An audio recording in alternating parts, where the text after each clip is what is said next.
I congratulate you on assuming the presidency of the 76th session of the General Assembly. I also wish to express appreciation for the significant achievements of your predecessor, Volkan Bozkır, who guided the Assembly skillfully under the difficult circumstances imposed by the COVID-19 pandemic. Mr. President, the world is facing triple challenge of the COVID-19, the accompanying economic crisis, and the threats posed by climate change. The virus does not discriminate between nations and people, nor do the catastrophes imposed by uncertain weather patterns. The common threats faced by us today not only expose the fragility of the international system, they also underscore the oneness of humanity. By the grace of Almighty Allah, Pakistan has been successful so far in containing the COVID pandemic. Our collaborated strategy of smart lockdowns helped save lives and livelihoods and kept the economy afloat. Over 15 million families survived through a social protection program of Asas. Mr. President, climate change is one of the primary existential threats that our planet faces today. Pakistan's contribution to global emissions is negligible, yet we are among the 10 most vulnerable countries to the effects of climate change in the world. Responsibilities, we have embarked upon game-changing environmental programs, reforesting Pakistan through our 10 billion tree tsunami, preserving natural habitats, switching to renewable energy, removing pollution from our cities, and adapting to the impacts of climate change. To address the triple crisis of COVID pandemic, economic downturn, and climate emergency, we need a comprehensive strategy that should include, number one, vaccine equity. Everyone vaccinated against COVID, and as soon as possible. Two, adequate financing must be made available to developing countries. This can be ensured through comprehensive debt restructuring, expanded ODA, redistribution of unutilized SDRs, and allotment of a greater proportion of SDRs to developing countries. And finally, provision of climate finance. Three, we must adopt clear investment strategies which help alleviate poverty, promote job creation, build sustainable infrastructure, and of course, bridge the digital divide. I propose that the Secretary General convene an SDG summit in 2025 to review and accelerate implementation of sustainable development goals. Mr. President, because of the plunder of the developing world by their corrupt ruling elites, the gap between the rich and the poor countries is increasing at an alarming speed. Through this platform, I've been drawing the world's attention towards the scourge of illicit financial flows from developing countries. The Secretary General's high-level panel of financial accountability, transparency, and integrity, called the FACT-I panel, has calculated that a staggering $7 trillion in stolen assets are parked in financial haven destinations. This organized theft and illegal transfer of assets has profound consequences for the developing nations. It depletes their already meager resources, accentuates the levels of poverty, especially when laundered money puts pressure on the currency and leads to its devaluation. At the current rate, When the fact-type panel estimates that $1 trillion every year is taken out of the developing world, there will be a mass exodus of economic migrants towards the richer nations. What the East India Company did to India, the crooked ruling elites are doing to the developing world, plundering the wealth and transferring it to Western capitals and offshore tax havens. And Mr. President, retrieving the stolen assets from the developed countries is impossible for poor nations. The rich countries have no incentives or compulsion to return this ill-gotten wealth. And this ill-gotten wealth belongs, remember, to the masses of the developing world. I foresee in the not-too-distant future a time will come when the rich countries will be forced to build walls to keep out economic migrants from these poor countries. I fear a few wealthy islands in the sea of poverty will also turn into a global calamity like climate change. The General Assembly must take steps meaningfully to address this deeply disturbing and morally repugnant situation, naming and shaming the haven destinations and developing a comprehensive legal framework to halt and reverse the illicit financial flows are most critical actions to stop this great economic injustice. And at a minimum, the recommendations of the Secretary General's fact-type panel should be fully implemented. Mr. President, Islamophobia is another pernicious phenomenon that we all need to collectively combat. In the aftermath of the 9/11 terrorist attacks, terrorism has been associated with Islam by some quarters. This has increased the tendency of right-wing, xenophobic and violent nationalists, extremists and terrorist groups to target Muslims.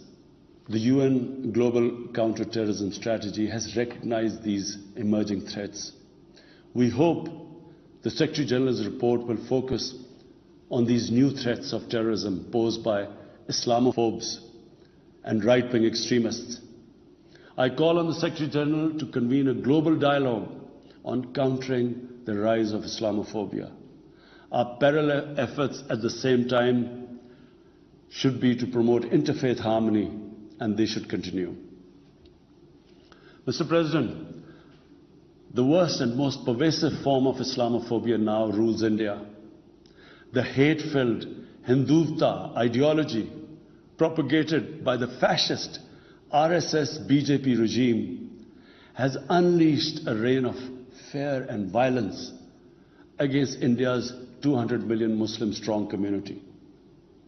Mob lynching by car vigilantes, frequent pogroms such as the one in New Delhi last year, discriminatory citizenship laws to purge India of Muslims, and a campaign to destroy mosques across India and obliterate its Muslim heritage and history are all part of this criminal enterprise.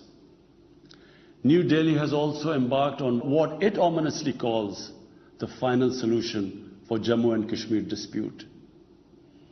It has undertaken a series of illegal and unilateral measures in occupied Jammu and Kashmir since 5th August 2019. It has unleashed a reign of terror by an occupation force of 900,000. It has jailed senior Kashmiri leadership, imposed a clampdown on media and internet, violently suppressed peaceful protest, abducted 13,000 young Kashmiris and tortured hundreds of them. It has extrajudicially killed hundreds of innocent Kashmiris in fake encounters and imposed collective punishments by destroying entire neighborhoods and villages. We had unveiled a detailed dossier on gross and systematic violations of human rights by the Indian security forces in occupied Jammu and Kashmir. This repression is accompanied by illegal efforts to change the demographic structure of the occupied territory and transform it from a Muslim majority into a Muslim minority.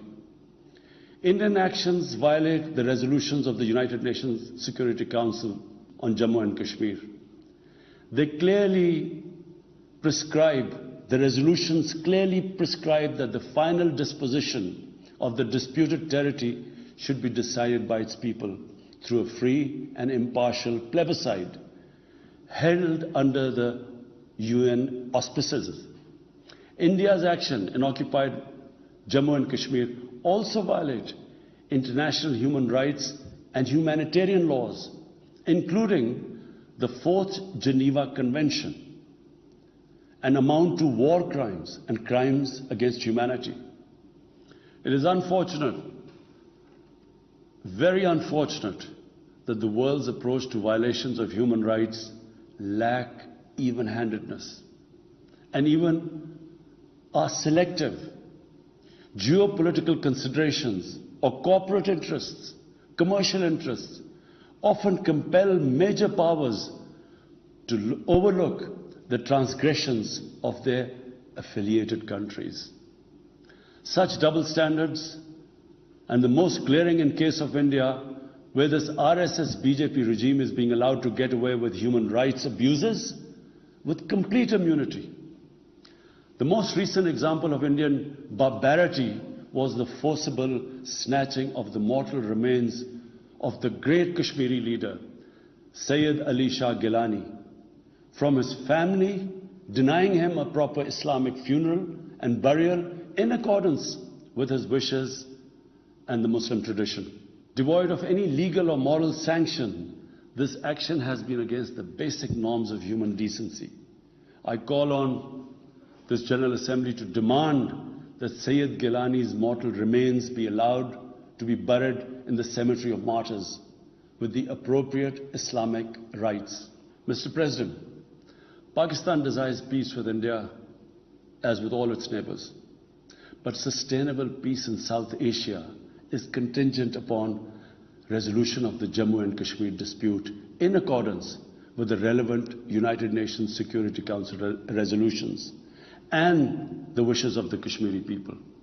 Last February, we reaffirmed the 2003 ceasefire understanding along the line of control.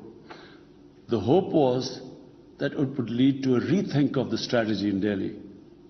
Sadly, the BJP government has intensified repression in Kashmir and continues to vitiate the environment by these barbaric acts. The onus remains on India to create a conducive environment for meaningful and result-oriented engagement with Pakistan. And for that, it must do, number one, reverse its unilateral and illegal measures instituted since 5th August 2019. Secondly, stop its oppression and human rights violations against the people of Kashmir. And three, halt and reverse the demographic changes in the occupied territory. It is also essential to prevent another conflict between Pakistan and India. India's military build-up, development of advanced nuclear weapons, and acquisition of destabilizing conventional capabilities can erode mutual deterrence between the two countries. And now, Mr. President, I want to talk about Afghanistan. The current situation in Afghanistan, for some reason, Pakistan has been blamed for the turn of events by politicians in the United States and some politicians in Europe. From this platform, I want them all to know the country that suffered the most, apart from Afghanistan, was Pakistan when we joined the US war on terror after 9/11. 80,000 Pakistanis died. $150 billion was lost to our economy. there were 3.5 million internally displaced Pakistanis. And why did this happen? In the 80s, Pakistan was a frontline state in fighting against the occupation of Afghanistan. Pakistan and the United States trained mujahideen groups to fight for the liberation of Afghanistan. Amongst those mujahideen groups were Al-Qaeda, were various groups from all over the world. They were mujahideen, Afghan mujahideen. These were considered heroes.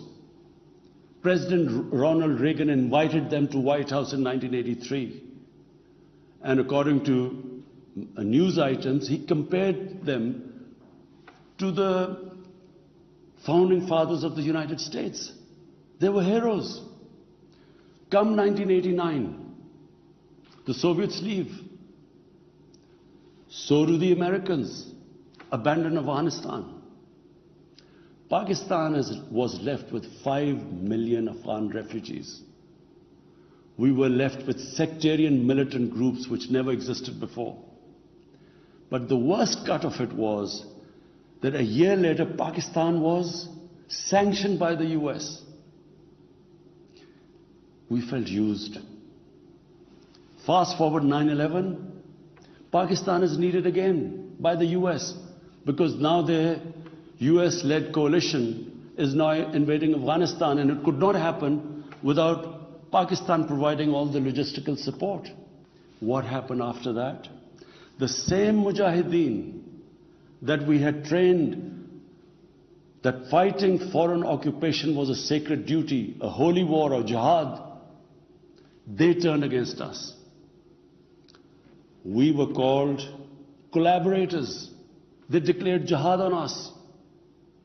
Then all along the tribal belt bordering Afghanistan, the Pakistan semi-autonomous tribal belt, where no Pakistan army had been since our independence, they had strong sympathies with the Taliban, Afghan Taliban, not because of their religious ideology, but because of Pashtun nationalism, which is very strong.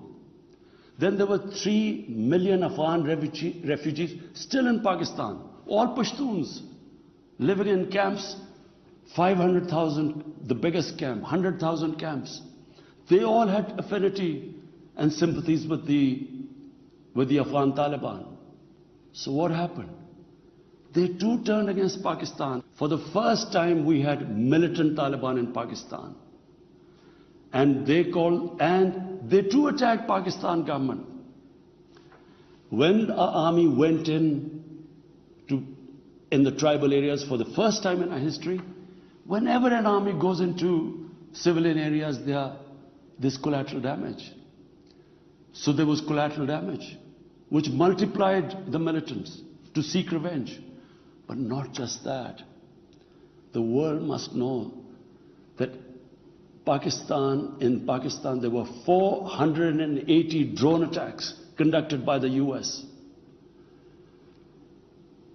480 drone attacks.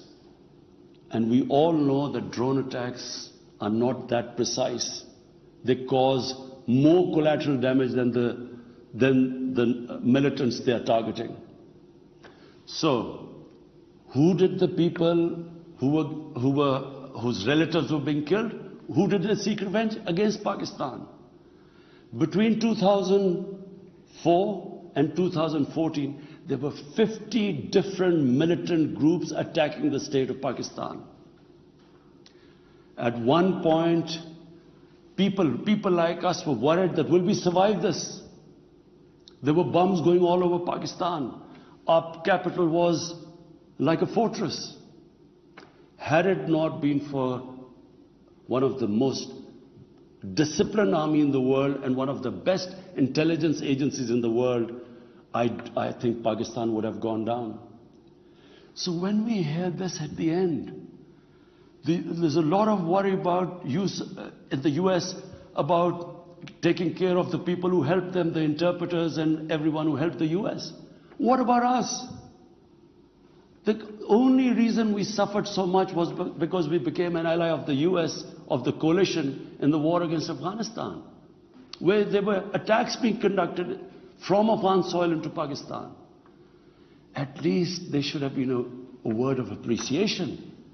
But rather than appreciation, imagine how we feel when we are blamed for the turn of events in Afghanistan. After 2006, it became apparent to everyone who understood Afghanistan's history that there would be no military solution in Afghanistan. I went to the US, I spoke to think tanks, I met at the time Senator Biden, Senator John Kerry, Senator Harry Reid. I tried to explain to them that there would not be any military solution and political settlement was the way to go forward. No one understood then. And unfortunately, in trying to force a military solution is where US went wrong.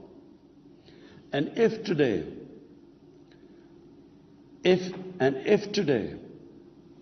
the world needs to know why the Taliban are back in power, all the world has to do is do a deep analysis of why 300,000 well-equipped Afghan army, and remember Afghans are one of the bravest nations on earth, why did this 300,000 Afghan army give up without a fight? The moment a deep analysis of this is done, the world would know why the Taliban are back in power, and it's not because of Pakistan. So, Mr. President, right now, the whole world community should think, what is the way ahead? There are two paths we can take. If we neglect Afghanistan right now, according to the UN, half the people of Afghanistan are already vulnerable.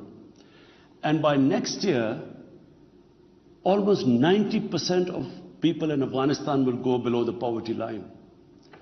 There's a huge humanitarian crisis looming ahead.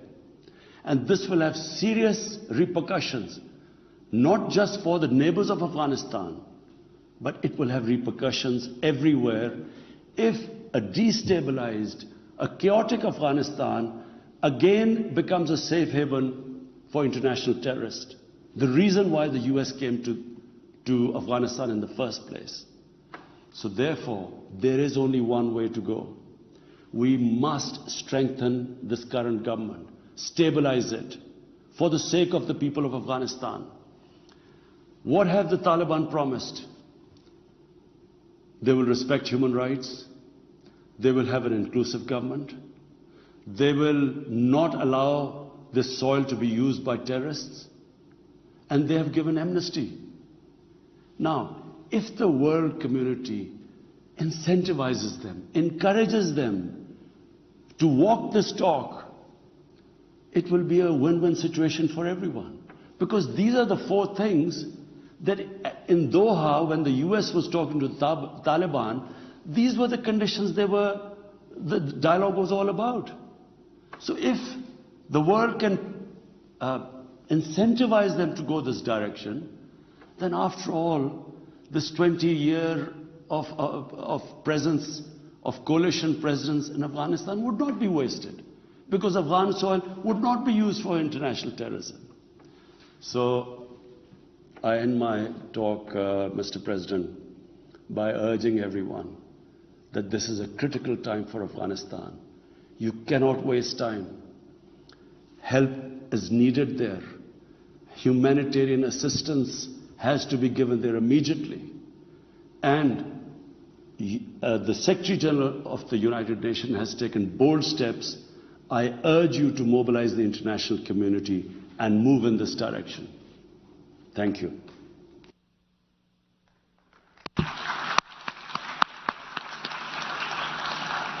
On behalf of the General Assembly, I wish to thank the Prime Minister of the Islamic Republic of Pakistan for the statement just made.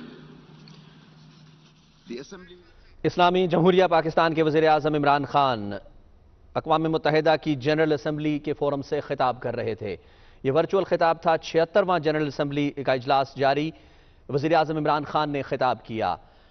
نہایت comprehensive جامع خطاب جس میں pandemic سے بات شروع کی. وزیراعظم عمران خان نے کرونا وائرس کے حوالے سے بات کی کہ تمام دنیا کی معیشتیں تباہی کے دہانے پر پہنچی ہوئی ہیں اور اپنا احساس پروگرام پاکستان نے جس طرح سے شروع کیا, جس طرح سے غریب اور بے روزگار طبقے کی پینڈیمک کے دوران مدد کی گئی, اس کو پوری دنیا میں عالمی سطح پر پذیرائی ملی.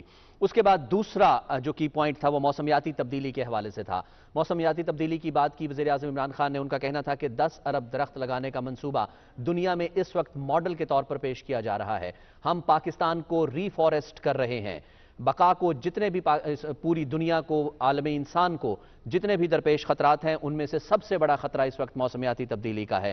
ہم قابل تجدید توانائی کی طرف جا رہے ہیں, ہم درخت لگا رہے ہیں. ہماری کوشش ہے کہ ہم ہیریٹیج کو بحال کریں اور فطری زندگی کی طرف جو ہے وہ لوٹیں. ہمیں ایک مکمل اور جامع حکمت عملی کی ضرورت ہے. پوری دنیا کو اس وقت مل بیٹھنا ہے اور ایک مشترکہ حکمت عملی, مشترکہ لاہ عمل کی ضرورت ہے. غربت سے نکالنا ہے پورے عالم کو, پوری انسانیت کو غربت سے نکالنا ہے. اس کے ساتھ ساتھ موسمیاتی تبدیلیوں سے بچانا ہے. بقا کو جو خطرات درپیش ہیں ان سے بچانا ہے. امیر و غریب کے درمیان جو بڑھتا ہوا فرق ہے پوری دنیا میں, اس سے بچانا ہے. اور اس کے ساتھ ساتھ ناظرین آپ کو بتائیں کہ ماحول کے تحفظ کو یقینی بنانے کے لیے, جیسے کہ وزیراعظم عمران خان نے کہا کہ ہم انقلابی اقدامات کر رہے ہیں. جنگلات کا تحفظ, جنگلات ری فارسٹریشن ہماری ترجیحات میں شامل ہے, جس کو پوری دنیا کی طرف سے عالمی سطح پر پذیرائی مل رہی ہے. اسلاموفوبیا تیسرا کی پوائنٹ تھا ناظرین. ان کا یہ کہنا تھا کہ دہشت گردی کو اسلام سے منسوب کرنا غلط ہے. 9/11 کے واقعے کے بعد دہشت گردی کو اسلام سے منسوب کرنے کی خاص طور پر مغربی دنیا میں ضرورت محسوس کی گئی. 80,000 سے زائد جانیں جو ہیں وہ قربان کی ہیں پاکستان نے دہشت گردی کے خلاف جنگ میں. سب سے زیادہ نقصان پاکستان نے اٹھایا ہے. کھربوں روپیوں کا نقصان ہوا ہے. پاکستان کی معیشت کو بے پناہ نقصان ہوا. اس کے بعد بات کی انہوں نے کشمیر کی. ہمیشہ سے کشمیر کی سفارت کی ہے, وکالت کی ہے وزیراعظم عمران خان نے.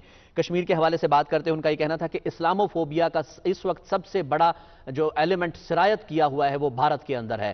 بھارت مسلمانوں سے بالخصوص اور تمام اقلیتوں سے بالعموم جو ہے وہ نہایت ظلم و جبر کی بات کرتا ہوا نظر آ رہا ہے.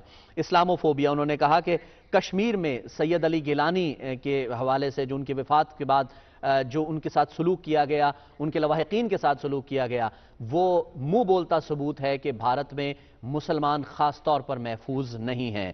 ان کا یہ کہنا تھا کہ پاکستان کے پاس اگر دا موسٹ ڈسپلنڈ فوج نہ ہوتی تو پاکستان کا بہت بڑا نقصان ہو سکتا تھا. اپنی تقریر کے آخری, اپنے خطاب کے آخری نقطے میں انہوں نے افغانستان کا ذکر کیا. نہایت عمدہ اور جامع ذکر تھا. انہوں نے کہا کہ افغانستان کا, میں ہمیشہ سے یہ کہتا ہوا آیا, کئی سالوں سے یہ بات کر رہا تھا, 2 دہائی گزر چکی ہیں افغانستان کے خلاف جو وار آن ٹیرر شروع ہوئی 9/11 کے بعد سے. افغانستان میں جنگ کے ذریعے مسئلے کا حل نکالنے کی کوشش کی گئی, لیکن جنگ اور لڑائی افغانستان کے مسئلے کا حل نہیں تھا. افغانستان کے مسئلے کا حل تمام افغانستان کے ٹرائبز کو, قوموں کو ساتھ بٹھانا تھا, ان سے بات چیت کرنے کے ذریعے حل نکالنا تھا. آج جو طالبان واپس آئے ہیں, طالبان کی جو آج جیت ہوئی ہے, طالبان نے جو عبوری حکومت بنائی ہے, وہ اس وجہ سے بنائی ہے کہ امریکہ معاملے کو صحیح طرح پر ہینڈل نہیں کر پایا, مغربی دنیا صحیح طور پر سمجھ نہیں پائی. اب اس وقت طالبان کی عبوری حکومت بن گئی ہے.